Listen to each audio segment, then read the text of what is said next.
Hello and welcome to NBL Overtime. What a week it was. Bryce Cotton back up to the top of the MVP rankings where he always should have been had Pete Hooley had any sense about him. Let's welcome in the panellists though, as usual. Peter Hooley, Damon Lowery. A fantastic week in the NBL as always. It was, but it missed something, Damon.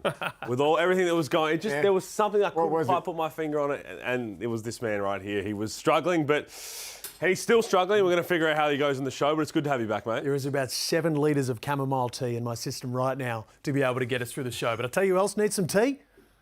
Melbourne United, because they may not have a sore throat, but they've got a sore team, a broken team at the moment. 3 straight losses, big-time losses at home. The Melbourne United we know, no more. They have crumbled just when they needed a lift, when they're about to go on the road for a long, long time. Peter Hooley, Twitter tells me that you're biased towards Melbourne United. That's what they tell me. I don't believe them. That's what they tell me. But surely you got to heap a little bit of hate on. Yeah, I haven't had those tweets for about 5 years, so when we get back to 20, whatever we're in now, 2024. But look, that game on Friday was the one, right? That was a game of the year potential where everyone was hyping it up. 1 versus 2 on the ladder.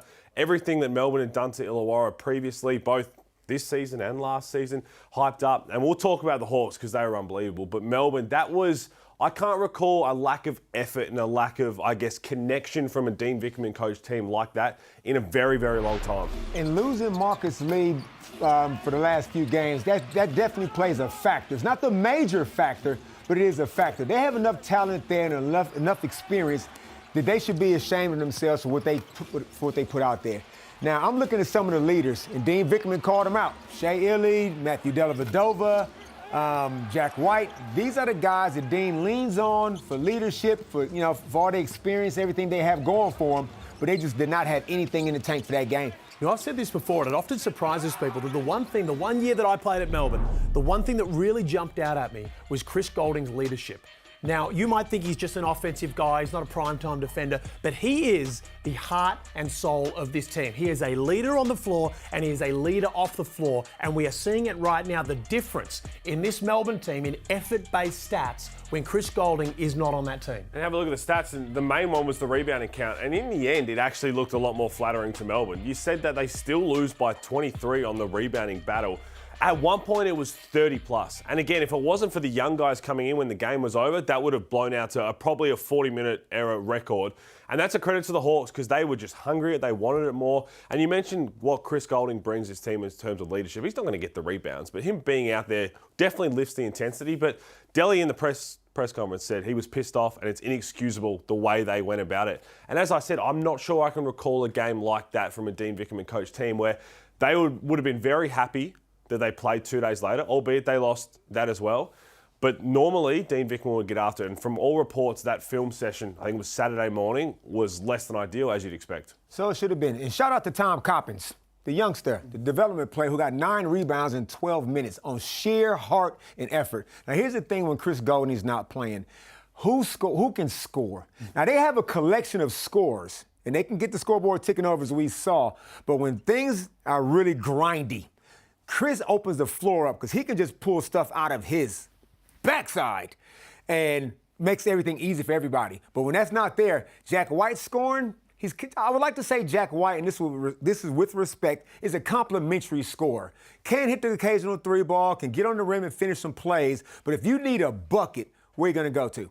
Outside of Ian Clark, there is not a shooter that I'm running off the line on that Melbourne United team, outside of Ian Clark. And when you only just have him on the floor, it's a lot easier to guard. In the preseason, you were almost laughed out of the building because you said Melbourne were going to finish outside of the top 6. Now, Melbourne are going to turn it around. They're not going to finish outside of the top 6. But are any of the signs you've seen over the last 3 games part of the reason why you made that pretty bold opinion in the preseason? When I saw the roster they had and the pieces they lost, JLA, they lost their 3 best rebounders, JLA, Hook Porty, and Luke Travers. And they replaced them with no other import, just Marcus Lee. I just thought, that's down. And then I'm looking at everybody else's talent level. I'm looking at Adelaide, and this was without Trez. I was looking at Southeast Melbourne Phoenix. I just thought, you know what? Stranger things have happened. Just a couple of years ago, Melbourne United missed out on the finals by a point. And I thought, this team didn't look as talented on paper as that team. That's why I said that now asinine statement I made. They're gonna make it. Hey, don't back down now. No. You might look like a genius at the end of this road stretch. No, they'll make it because, like I said, when CG comes back, it just changes the entire dynamic. Most teams, and let me just say this, most teams, if they lose their best player, they struggle. Illawarra Hawks, who's their best player?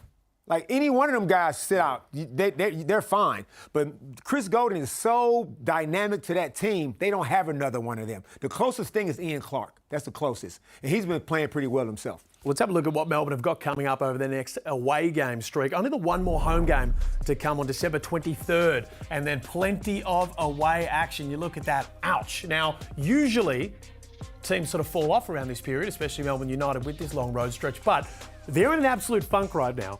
I probably can't think of anything better than saying, hey, you know what? This ain't working right now. And to say it ain't working is probably a bit of a stretch. They're still sitting very, very good. Still one of the championship favourites. But pack this thing up. Let's get on the road. Let's hotels, away from everything else, away from distractions. Maybe it's not the worst thing that in the current funk they're in, that they're going on a long-term road trip. We talked about Chris Golding being out with that as well and going on a road trip. Marcus Lee's a big out in terms of their defensive presence because Marcus Lee and Rob Lowe are two very, very different centres. You've got one who's going to live on the three-point line and apparently reinvent himself with some poster dunks, which Rob Lowe is doing somewhere. He's just turned back the fountain of time. Can we stop Rob Lowe dunking on next stars? If I'm Larry Kesselman, if I'm Liam Santa Maria, I'm saying, hey, can we stop this dude dunking on our next stars program? It's been impressive. It should be banned. It should be finable. Stop that. Yeah, well, Rob Lowe, again, the other side of it is when you got Marcus Lee, not just rebounding, but that rim protection, it's not there. And then again, defensively, we haven't seen this from Melbourne for some time. They've lost 3 in a row. Will they get it back together? Of course they will. But I think it's more of, they've got a long week of practice now leading into against Tasmania in the open air game on Monday. And you find out how smart they are because when Rob Lowe gets down the block and does a little bit of body work, but when he comes out of the game, you look, I saw a lineup that had Jack White and Tanner Krebs. Yep. I'm thinking they're too small. Jack White can't play the 5. No scenario can Jack be at the 5. And the catch Lear's come on, play some good minutes, but he's a young dude. Certainly is. Well, I'll tell you what, the Hawks are absolutely rolling. There is no end in sight to their success right now. Of course, we thought that they were going to go on a roll and we thought they were going to drop off a little bit, but they seem to just keep bouncing back. It has been a roller coaster, the sort of power rankings at the top for who's going to be championship favourite. Don't even give me that look because I know you have never wavered from the top with Illawarra. But Pete. Well, go back to Rob Lowe. This is the perfect segue because Sam Froling gave him the business. And in that third quarter, he was unbelievable. And now, Damon, you've spoke about Sam Froling all the time, year on, year on. And again, this is exactly why. He was ultra aggressive. That third quarter, I love that the normal rotations when they bring in Lockie Ulbrich, Justin Tatum didn't go to it. They basically said, until you tell us you need a sub for rest, you just continue to go, we'll throw you the ball. And this is what he can do. This is what we've been waiting to see. He did go, I think in the post-game, he had an interview on call and said that he believes he's the fittest big man in the competition. And I agree. He went 7.5 minutes full bore and put them in the position to blow out win. That's the Sam Froling we want to see. And I've said it during the game. The Illawarra Hawks, I truly believe, are the most dangerous team in the league. They might not be the most in form at the time. They might fluctuate. There might be some other teams. There might be some other better teams. But in terms of what they can be, with all the complementary pieces the puzzle fits, they're the most dangerous team in the NBL. Oh, no. Just bear with me for a second there. Oh, no, he brought props. What on earth is that? Peter Hooley, welcome to the party, the Hawk Party. I left the Hawk Party. I'm across the street. Is that a dog toy? I'm across the street having breakfast. You just now showing up at the party. I've been there. You just now getting there. First off, you've hit 3. Now you've had your say. You've had your say. Now, Illawarra Hawks that I said in the preseason when you guys was laughing at me, you all was chuckling. This team has no flaws. They have a position, a backup for every single position. They have the hunger after what happened last season. They made it to the Final Four last year. What we're seeing right now is a team that is on a mission. The only piece that I was worried about slightly was Darius Days, the leading rebounder on the Hawks, mind you. And now, yes, he's coming off the bench. No problem. He's a young dude. He's only going to get better. We haven't seen the best of him. But the Illawarra Hawks have all the pieces. And what they have is, they They hate your disrespect. You know what? I might be thinking maybe just now you are a bit biased towards the No, as long as the Hawks are up and flying. Now, they had to get that game. Melbourne United, that was a must-win game. You thought, wow, they're top 2. No, it's a must-win because you got to play the psychological game now. We can't go into the playoffs knowing that we haven't beat them on their court. Now, they haven't beat them on their court. Now, Perth Wildcats are next. And Adelaide 36ers. The Hawks are coming for everybody. So, yes, welcome, Pete. Well, you're in there by yourself now because we all left. I'm a bit worried right now because I feel like your pug is somewhere sitting at home just on the balcony wondering where its toy is. For those wondering the actual size of Damon Lowery, that is in fact a dog toy. There's more Hawk jokes. And also, legally, we have to give it some water. Just so the RSPCA doesn't come for us right there. Have a drink, old hockey. But, hey, let's talk from fake little bird mascots to real players. Tyler Harvey, one of the guys where he's always around and we've thought, you know what, he's good, he has his nights. I strongly believe if Tyler Harvey was in a big market team like a Melbourne or Sydney, we would be screaming superstar from the rooftops. But because he is in this smaller market, he's entertaining.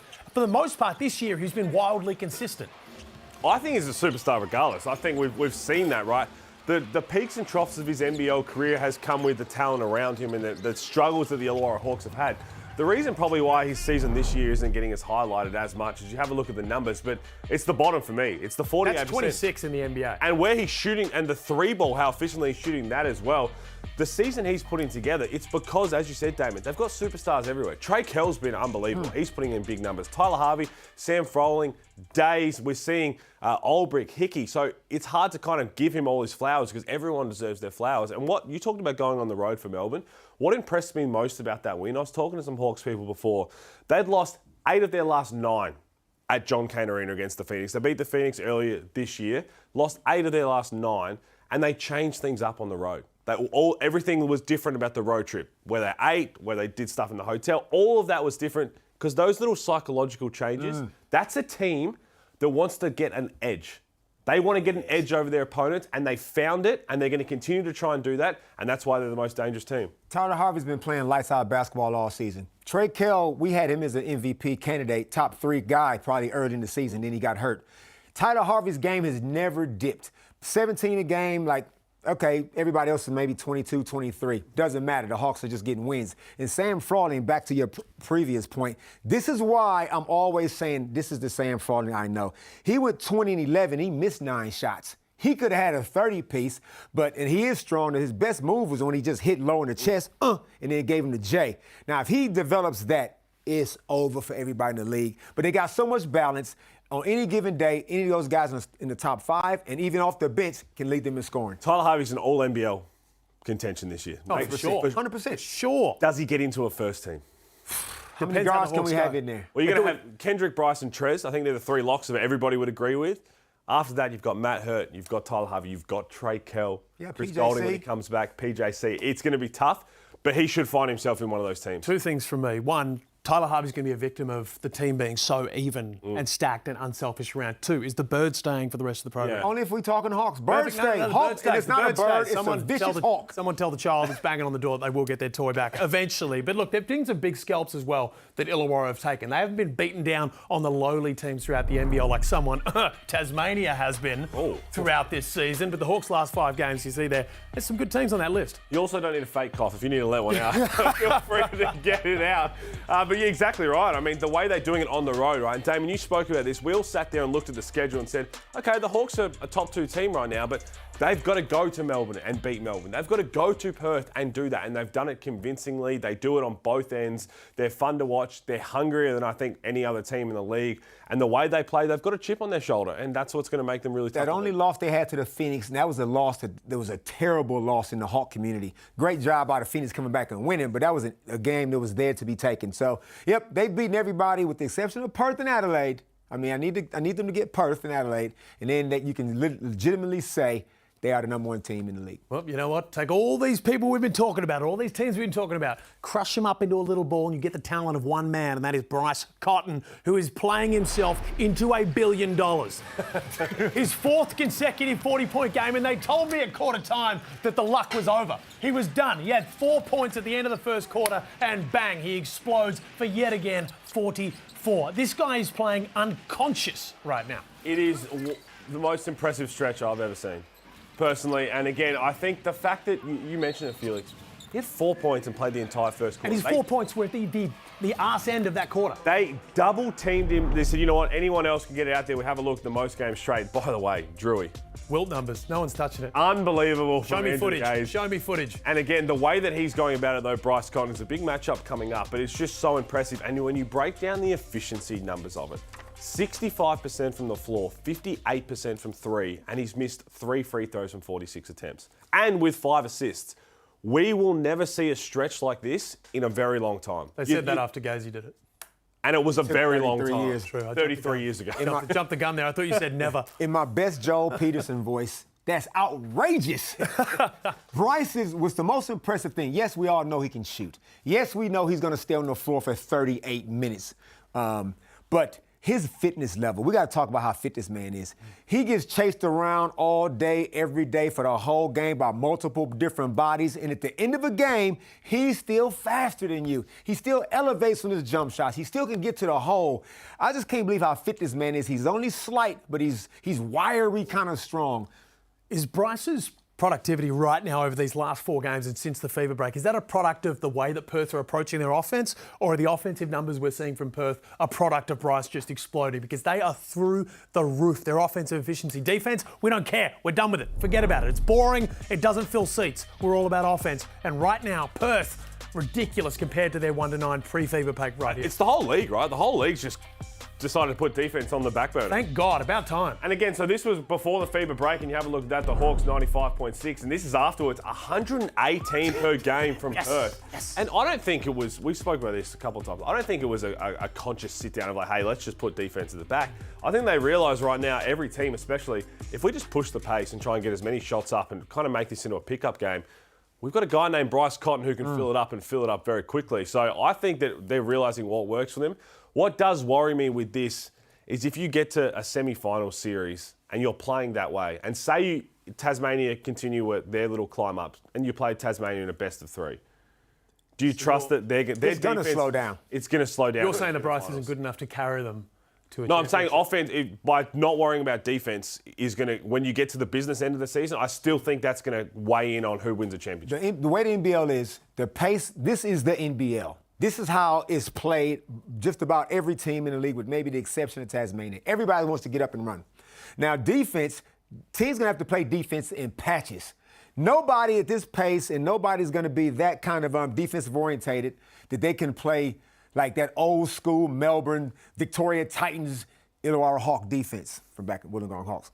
But 100 points, if you can hold a team to 100, forget talking 80s. Forget all that, hold a team 20 points. For the last 5 years, it was 80, 83. Yeah, well, this season, it ain't happening. So, but what you got to be able to do is, for the first 5 minutes of the third quarter, you got to D up. Or for the last 5 minutes of the fourth quarter, you got to D up right then and there. But the pace is always going to be like this. In Perth, they have a team that knows who their guy is. They have a hierarchy of scoring. They don't mess around with it. Some other teams like to get equal opportunity and get cute, or coaches like to take a guy out and rest him for a few minutes when he's on a heater.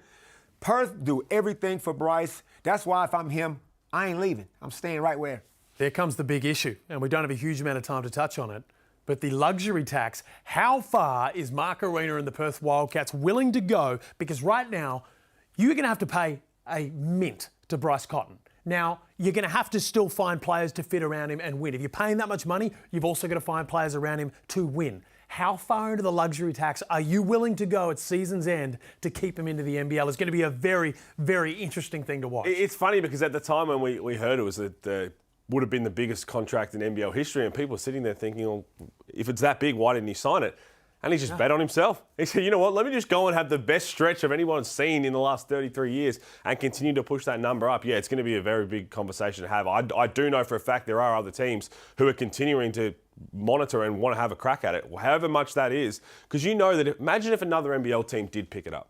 What that would do to that club. I don't see another NBL. I don't see another NBL team. I saw your tweet, but I'm telling you to hypothetically imagine it. No, but I'm not going to do that because it's not going to happen. Okay, well, we've got that on record if it doesn't happen. It's on there. I don't think he goes to another NBL team, but I do think that, look, right now, and one thing I will say to rest the minds of Perth Wildcats fans, before Bryce Cotton was around, you are selling out arenas and winning championships. If Bryce Cotton does choose to go elsewhere, to go to Japan, China, wherever he chooses to get these up-teen billions of dollars that he so rightfully deserves, the Perth Wildcats will be fine after, because you clear up $1.2 million worth of cap space and you can still find players. So the Perth Wildcats, you want Bryce Cotton, but it will not be the be-all and end-all if he does choose to go to greener pastures elsewhere. But anytime, oh, my throat's going to give out, so it's time to get straight to Cupcake. Roll that graphic so I can have a little break there. Oh, and you know, it's just my luck. First cab off the rank.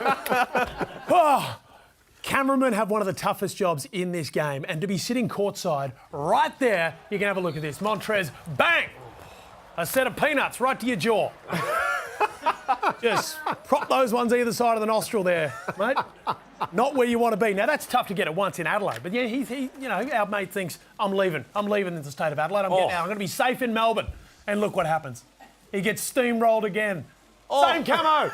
Back-to-back nights. Back-to-back nights. Where do you go now? We're going to see him in New Zealand or something. Taco Fall's going to run into him. I don't know what body parts left. I'm nervous. He's on a hat trick. As long as it ain't the peanuts, and he's going to be good to go on. But also, South East Melbourne have been nailing their game day experience all year. If you haven't been to a South East Melbourne game, Birdman is hilarious. I actually find myself gut-busting laughing at some of the stuff Birdman does. Rowan Short and the team there do a fantastic job of game day entertainment. But they put this one up on their big screen for Heritage Round. They just, you know... A few throwbacks. We got Matt Hurt there looking sublime, I may add. And then we got Nathan Sobey here, Jerry Maguire. Look, that's fantastic stuff. But the final one, for those who have seen There's Something About Mary, Wow. that ain't hair gel. I want to say it now, that ain't hair gel for those who haven't seen the movie. And they have done my man Matt Kenyon so dirty. Chucking him on that one. That's I will good. say one more time, that ain't hair gel. Yeah, that is good. We've talked about the Melbourne Illawarra game, and look, and we didn't highlight it enough, but Delhi had some struggle shooting the ball. But have a listen. I don't know if it was this bad. Matthew Dellavedova's an interesting one, Copes. Only 3 points in the first half on 1 of 6 shooting, but does have 6 assists. Now, I had to have a double check, and I was like, hang on, Jack, he's the best in the business. And Delhi was shooting poorly, but have a listen again. I think he actually said it. Matthew Dellavedova's an interesting one, Copes. Only 3 points in the first half on 1 of 6 shooting, but does have 6 assists. To be fair, it was the way to sum up the game at the time for Delhi. That is brutal for Jack. It was just incredibly unprofessional from Jack. My God. All right, so we obviously watching the Illawarra Hawk Melbourne United game. You certainly were. And my man Mason Peatling, where you at? There we go. My man Mason Peatling, I don't know what kind of pass that was. I don't know, is that a... He's been in the States 4 years, Eastern Washington. I thought you'd know how to throw a football by now, but then you compounded by missing the tackle. And he complained. Oh, man. That was probably the worst 3 seconds of Mason Peatling's season so far. No, I think but that's okay, though, because he's going to make up for it. To be fair, he did think he was throwing it over you, and there's no way that your hands would have gone up there. No, we're not having that. Send that man to the New York Jets. Get my damn home. Anyway, we're cutting to a break. Plenty more coming up next.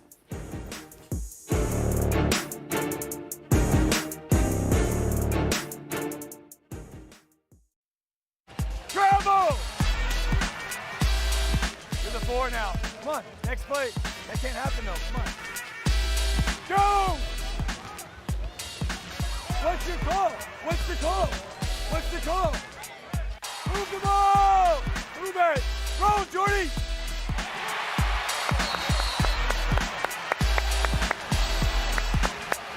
Switch 1 through 4 ball screens. 1 through 4 ball screens.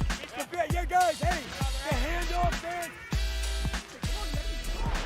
They may have been the little brother in the past, but under Josh King, they are coming for the throat of Melbourne United, and they took him out in what was a pretty entertaining battle. The Josh King experiment continues to work, and somehow the true test of this experiment was finding the player inside Nathan Sobey that we know was there and bringing him out, and this was one of those games. Yeah, it was fantastic from Sobes. And again, he filled up the stat sheet. It was in your column, Damon. Look at that, 22, 5, 7, and 6. And he had his moments where he's a little erratic. And again, that's been Nathan Sobey throughout his entire career, though.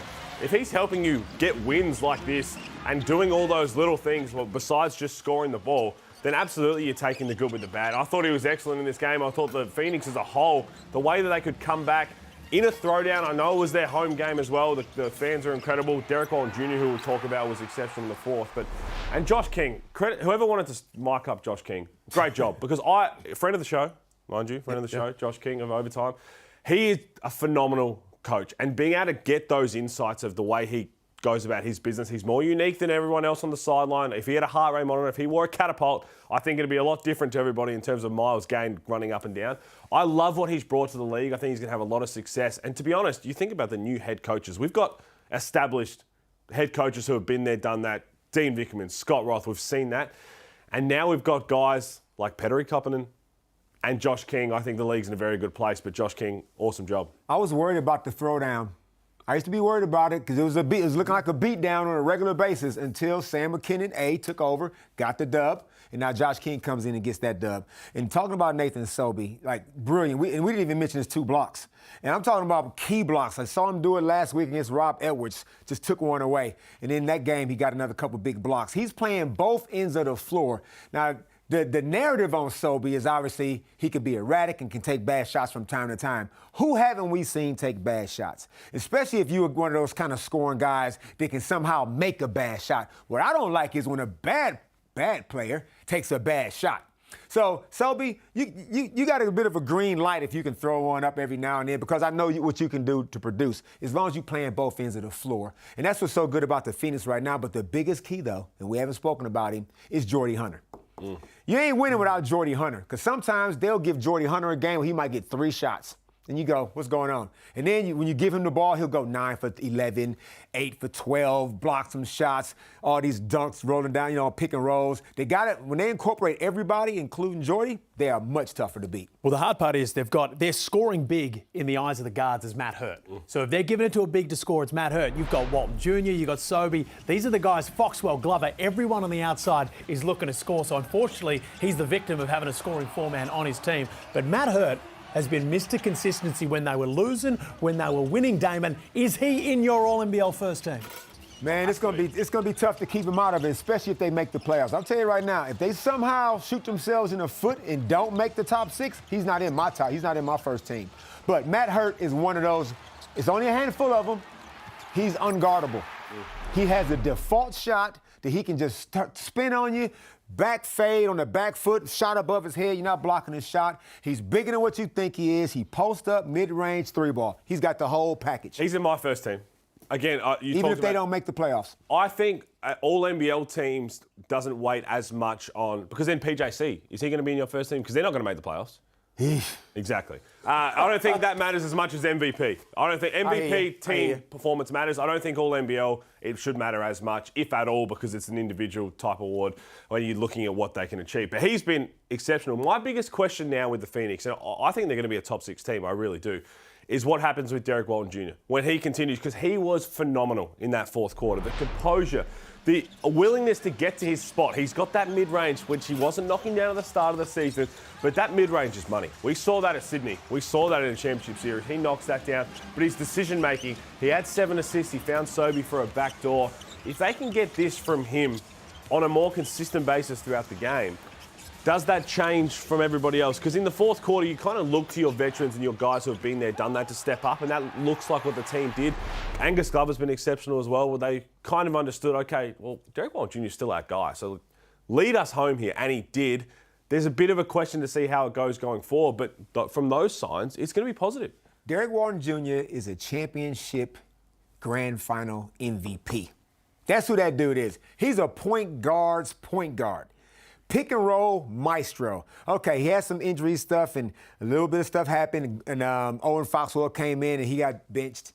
And then he started that one game, played like 6 minutes and didn't play anymore. Derek emotionally has to stay locked in and engaged because Josh King, and you can ask Joe Wieskamp, he might not play you. Yeah.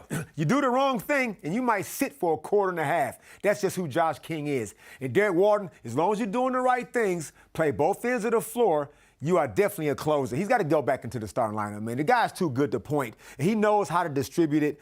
Angus Glover's done a great job holding the fort, but Angus can now come back off the bench and get his minutes and play his role. One quick point on that I think you made, which is excellent, is that Josh King, whether you are a development player, whether you are the 11th spot next star, it doesn't matter. If it's not your game, if you're not up to it, he's just going to bench you. And if he holds that throughout the entire team and they all buy into that, they're going to be a very good basketball team. Well, the next 6 games coming up for South East Melbourne, not entirely like Melbourne United, who have to go on the road the entire time, because you look at those home games, they are home games on steroids, Peter, because they're at the State Basketball Centre. They don't even let you in if you look like you're from another state when you go to the State Basketball Centre. Birdman's running amok. It goes off there, and it is a home game on steroids. There was a real Zoolander about you just getting in there, in there as well. It is. All fun. winnable games. Yeah, certainly. Southeast Melbourne Phoenix, every game they can win and every game they can lose. This is the most important, most exciting part of the season when everybody starts bucking heads. And there's just games for days as well. This is where the two teams will separate themselves. Players hate to practice, they love to play. Well, a lot of games coming up. Tasmania JackJumpers are absolutely rolling, or at least that's what they tell me. I think that's blasphemous. I think this is absolute fool's gold. 5 wins in a row, fantastic. Very, very hard to do, except if you're playing the following teams, which the JackJumpers have. New Zealand, twice. Fantastic. The Cairns Taipans, 6 million losses in a row. You'd hope to be able to get that one. The Brisbane Bullets, Casey Prather has just worked out that he can play basketball. They played him before he understood that that was his God-given ability. And finally, Adelaide. You know who Adelaide had playing? The team mascot, 2 members from the crowd, and Weston, the GM. So you're not sold on them at all? I am not sold on Tasmania at all. Can they turn it around? Yes, they can keep this momentum going. But if you're going to tell me that this is a championship calibre Tasmania, I will tell you no. You are wrong. I got to protect the voice a little bit. Scott Roth just somewhere at home with Darth Vader. I do think they've turned it around. I do think they're going to continue to charge because their defence has always been there. And the masterstroke to now bring Jordan Crawford off the bench, which was always going to be the case this season.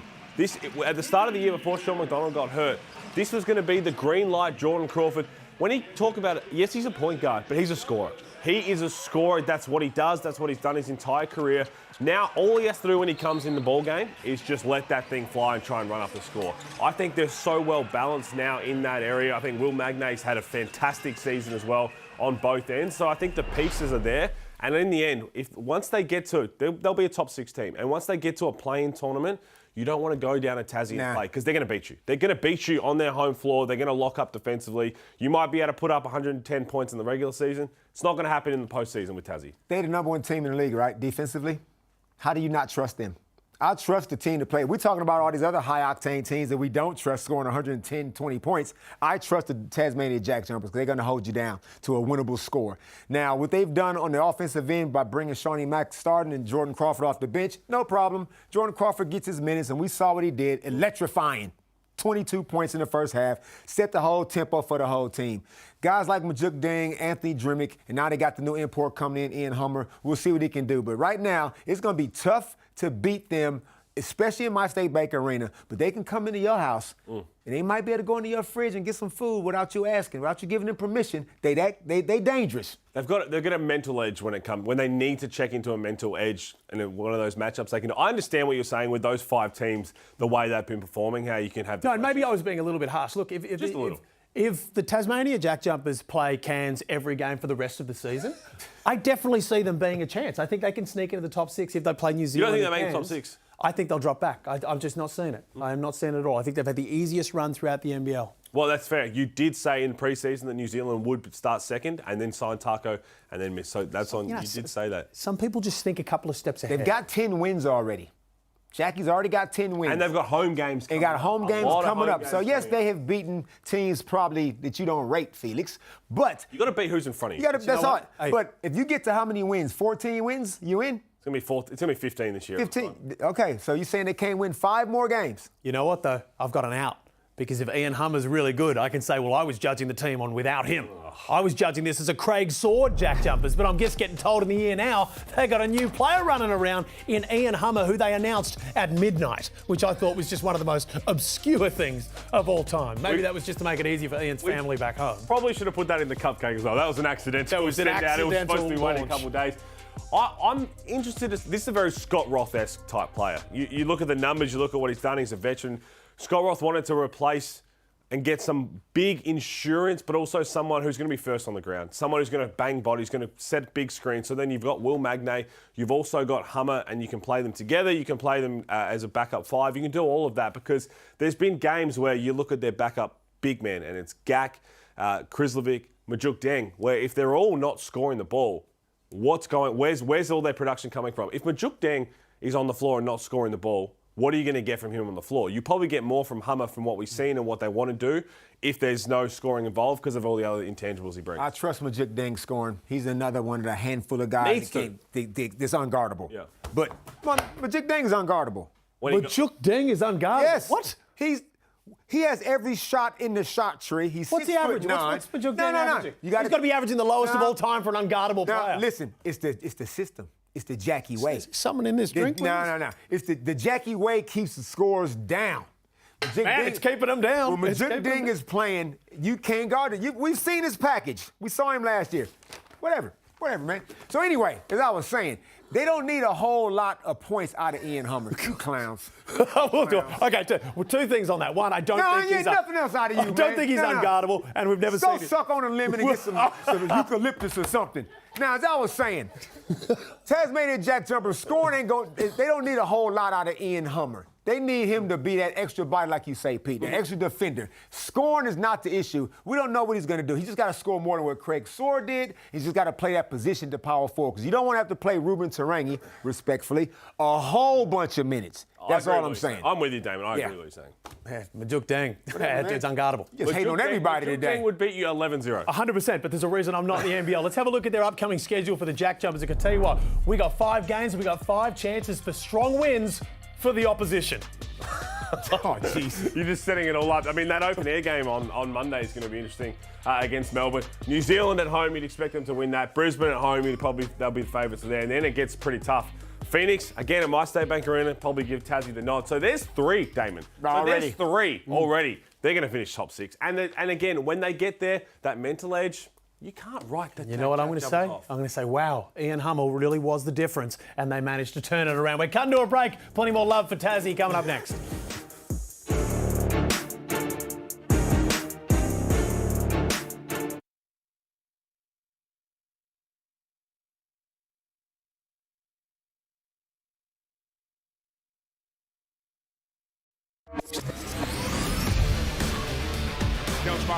Joe's fine.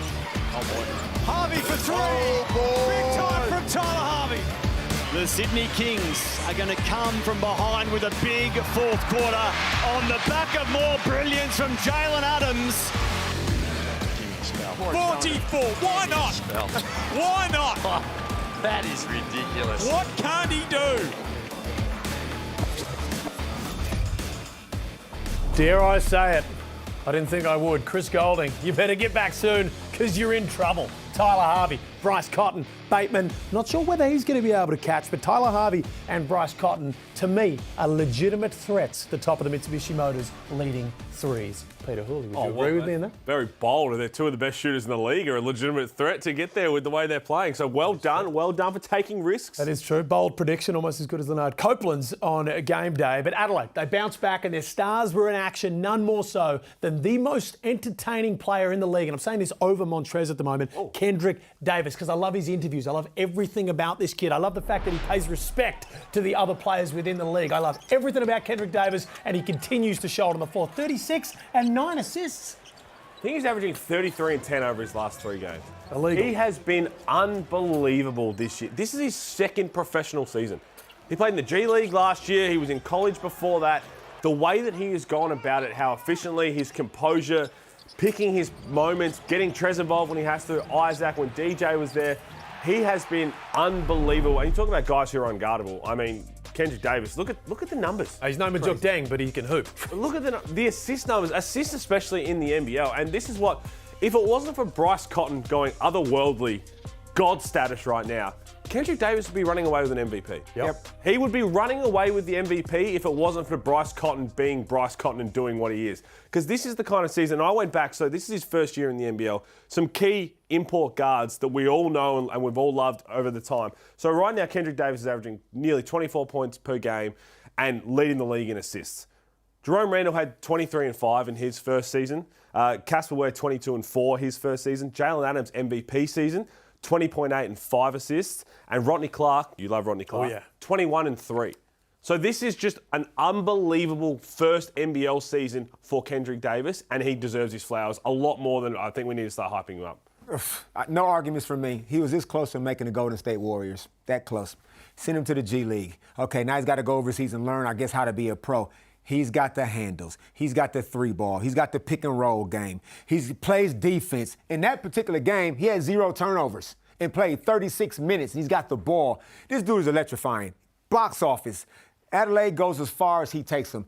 DJ plays, he can still play like this. DJ doesn't play, he can still play like this. His game is predicated on creativity and getting out in transition. And then once you get him in the half-court game, now he's running 2-man games with Montrezl Harrell. I mean, points are not an issue. I do think we need to give him more credit on the defensive end too.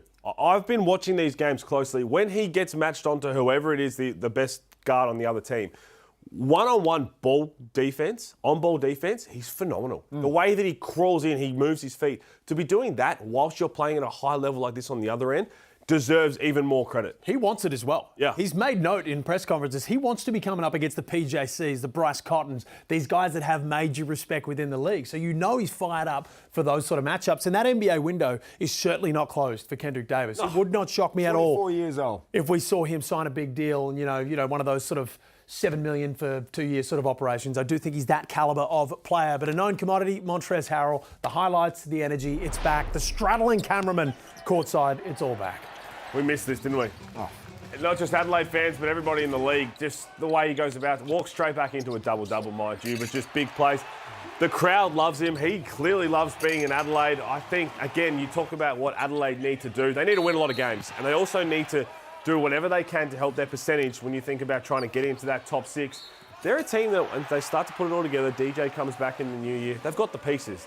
One thing they've really struggled to do is defend, but also go on the road. Go on the road. No, you can't even call it defense. I'm not sure what it is for them on that end. Entertainment. But they need to figure that out and especially get some wins on the road. But they're a top 6 team too. Trez came back from the States, like jet lag don't apply to him. He was that good as an NBA player. Basketball is easy for Trez. And he's got that whole attitude about the game almost was taken away from him with the injuries that he had. He is so happy to be playing basketball again. Had the one hiccup down there in Melbourne, here in Melbourne, but that's nothing. Like, that's over with. He's just happy to be playing basketball. He loves his guys. He loves the city of Adelaide, and he is high energy. Now, on the offensive end, I don't know what you do with him in the pick and roll. He's just smarter. He's just more cagey. He's just the NBA. He's an NBA vet. He's not some guy that was sitting on the end of a bench. The guy can score at every single level. So, look, if they can just get DJ back and the chemistry stays the same, and Jarrell Martin made a nice cameo. Shout out Jarrell. Nice cameo. He had 16 points in that game. If him and that three-headed monster can work, him, Ice, and Montrez, that's a front court that nobody else in the league really has. Did you guys feel something weird in the air when you were walking to the office today? Every time I'm around you, unfortunately. Yeah, well, that's a whole different story. But I just felt around the streets, people had their heads lowered. They just weren't as excited. And I've started to realise why it is. It's because the Sydney Kings are starting to roll again. Everyone in Melbourne knows it. They don't like it when Sydney starts to fire up. Everybody was happy. They were out there drinking at the Arbory because they thought the Sydney Kings are done. Gorgeous, he can't coach anymore. Look at them now. Back to their best. They're going to start rolling again. It's not a good time to be in Melbourne. Firstly, they've been up and down in terms of their performance and what we've seen from them. They've been winning games that they should be comfortably winning and just scraping by. There was a couple, I think it was that home game a couple of weeks ago where they played the Phoenix. They won that game, but it felt like a loss because they probably didn't deserve to win. And all that being said, they're a couple of games out of second spot. Like, they can legitimately make top 2. And the run of home games that's coming now for Sydney, this Sydney Kings team is about to peak, I think. And we said mid-January, if that's when they're peaking, look out. You've got the talent there. You're coming together at the right time. The fact that they've played this poorly, I guess we want to say, up until this point, and they sit where they're at, I would be absolutely loving life if I was in Sydney. Uno momento, por favor. How many times did they lose to Melbourne United? Twice. How many times did they lose to the Illawarra Hawks? Twice. There goes your top 2. You got to beat those guys to come in the top 2. You're not going to just, all these other games you're getting Brisbane, you get Phoenix. Okay, that's nice. They are going to be a top 4 team, and on their day, of course, they can beat both of the teams I just mentioned. But to say they're going to leapfrog, you saying the Melbourne United and the Illawarra Hawks are not going to finish top 2? Well, the way that Melbourne's on a slump, we just talked about at the start to try and figure it out. It's not a head-to-head battle who gets top two. You've got to beat who's in front of you. I'll tell you what, we've got to cut to a break. But the state of Victoria could be plunged into lockdown if Illawarra and Sydney finish top two. It'll be a dark day in the great state of Victoria. Plenty more coming up next.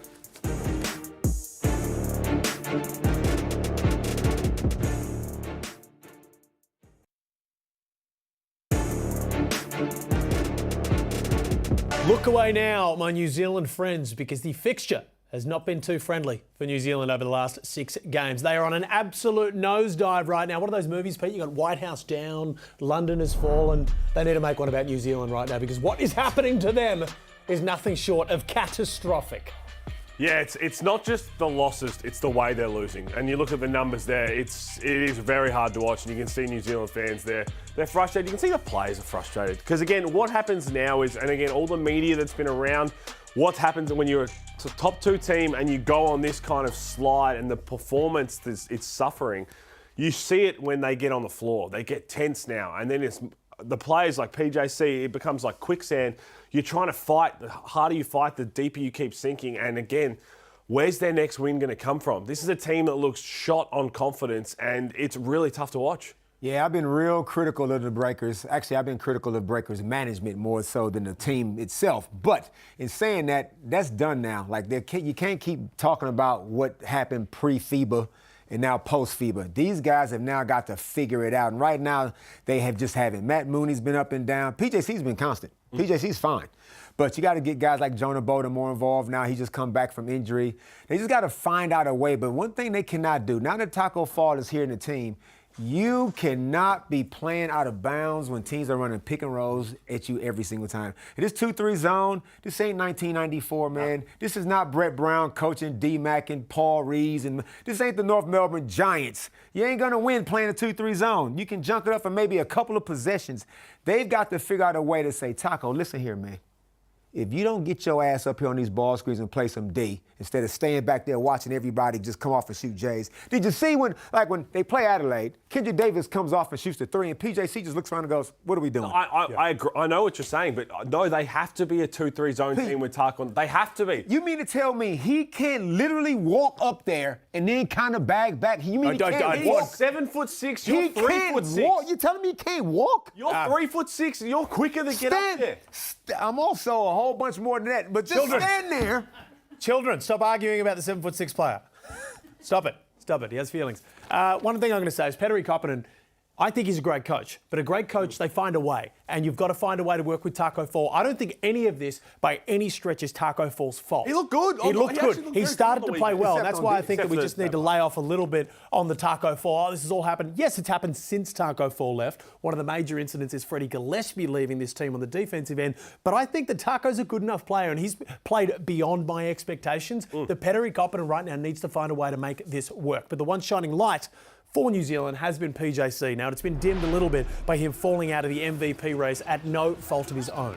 Again, 25 points, 8 assists, and they kept going under and dared him to shoot the three ball, and he was knocking it down at a high rate.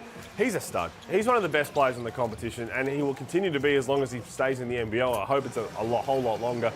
Yeah, you talk about falling out of the MVP race. As New Zealand's season continues to fall, you just can't win an MVP outside of the top 6. You really can't. Team performance does matter, but he has been awesome. And back to your Taco Fall point, he looked great. I mean, besides the defense, but like he had a block on Trez and then finished with a dunk on the other end. So they've got to figure it out. But this is what, if he was there at the start of the season, you have 8 preseason games to figure out, okay, we've got 20 minutes of a 2-3 zone with Taco on and then 20 minutes of a man defense without him. They had to do this mid-season. That's very hard to do. Certainly did. They got plenty to work out. New Zealand, hopefully they can. I have faith in Petteri Koppinen and he can find a way, but you better start finding it soon because we are getting very near to season's end. But right now it's time for The Trend Is Your Friend.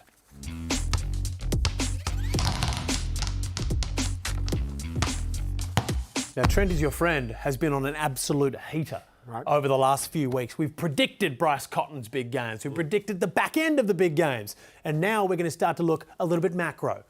Teams on the back end of a double-header, they often spell death for certain teams, and we've got a ladder that's able to predict how they're going to go. We look at the NBL ladder at the moment. This is just your regular one, and whoever decided to put this one 1, 2, 3, 4 opposite sides, I will be having words with you at a later occasion. But here's what you see right now.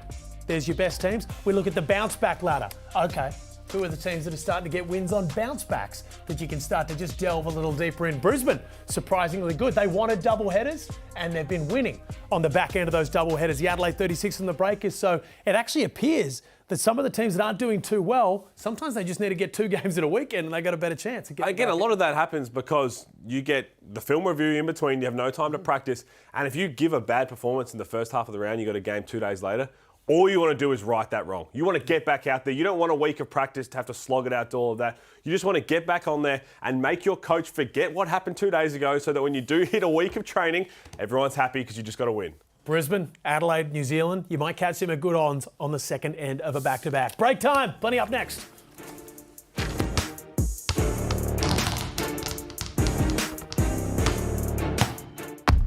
What are you really gambling with? For free and confidential support, call the number on the screen or visit the website.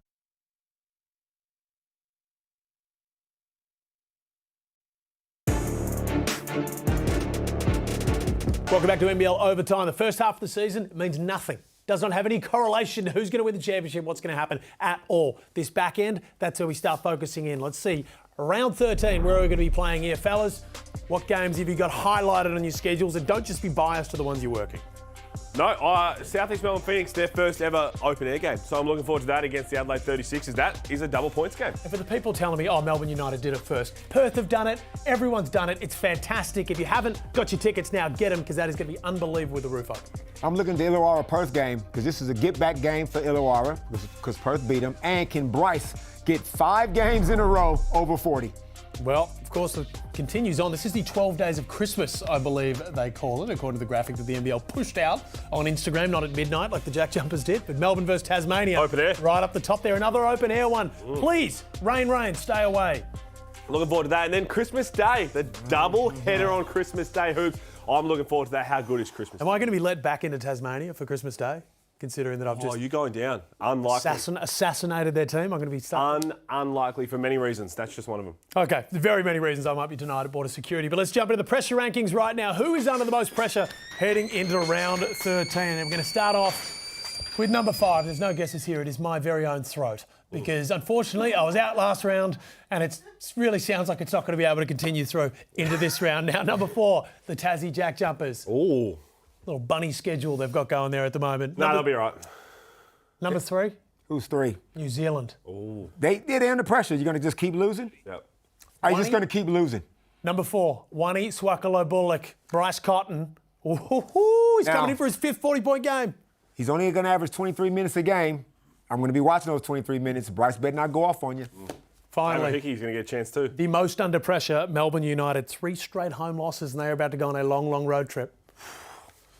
They'll turn it around, surely. It's a tough one. Round 13 coming up. Thanks for having your company here. Thanks to Men's Club as well. It's all happening. Enjoy.